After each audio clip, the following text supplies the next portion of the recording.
Pansamantalang pinasara ng Nueva Ecija Task Force Kalikasan, katuwang ang tanggapan ni Senator Raffy Tulfo ang isang chicken dressing plant na John & Jeff sa San Jose City na matagal nang inirereklamo ng mga residente dahil sa mabahong amoy at malansang tubig na nanggagaling sa loob ng dressing plant.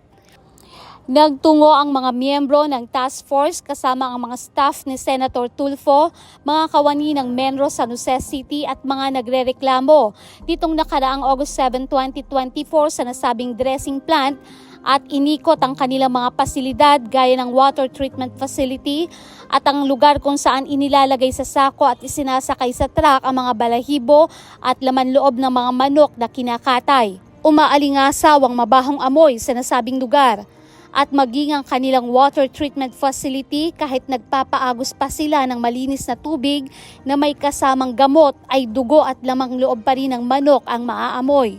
Dito na nag-issue ng cease and desist order ang mga miyembro ng task force sa pangunguna ni Attorney Olive Jane Cornejo sa may-ari ng John & Jeff dressing plant na si Juan Esguerra Jr. upang formal na maipasara ang planta dahil sa sanitary defect at violations. Nakasaad sa rekomendasyon ng task force, hanggat hindi na isasaayos ang kanilang water treatment facility ay hindi sila papayagang tuluyang mag-operate at papahintulutan lamang sila na magbukas kapag susubukan kung gumagana ang bagong enzyme o gamot na gagamitin sa kanilang waterways upang mawala ang mabaho at malansang amoy.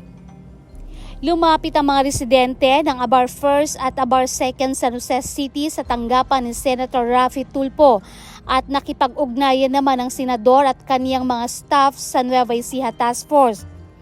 Hiniling ng mga residente na imbestigahan at maipasara pansamantala ang nasabing dressing plant dahil matagal na silang nagtitiis sa mabaho at malansang amoy.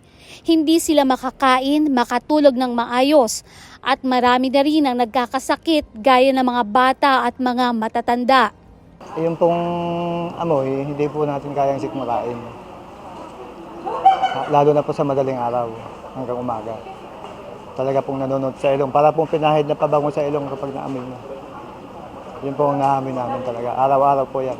May hiling naman ng mga mamamayan sa pamunuan ng John & Jeff sa pangunguna ni Kagawad Joseph Cleopas ng Abar 2nd San Jose City. Sa pamunuan naman po ng John & Jeff kami po ay humihiling na sana kung ano man po ang kanilang mga pagkukulang is punuan po nila. Ito naman po kumbaga sa magandang pag-uusap lang naman po. Sana magtuloy-tuloy na po at sana maiayos po nila yung kanilang mga pagkukulang. Saludo po ako sa inyo, Gov. Oy Matias Umali. Ganon din po sa ating po matikas po na senador, Sir Idol Raffy Tulfo. Maraming salamat po. Saludo po kami sa inyo.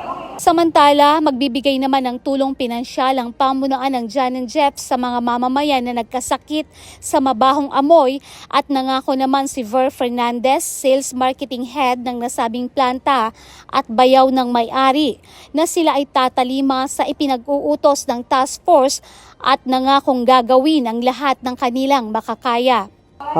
Sa amin naman po, kung po talaga, susunod tayo sa batas. Kung ano po naman po talaga yung yun po ang pinaka-the best. So, sundin natin ang batas. Ngayon po, kami po, nag-comply, nakikita naman po, nag-comply naman po kami. Nagawa naman po namin paraan.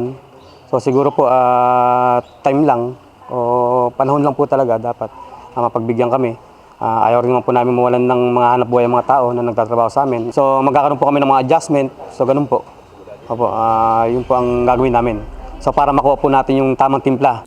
Para sa Balitang Nueva Ecija, Juanet Bonda nag-uulat sa DWN Teleradyo ang inyong kakampi.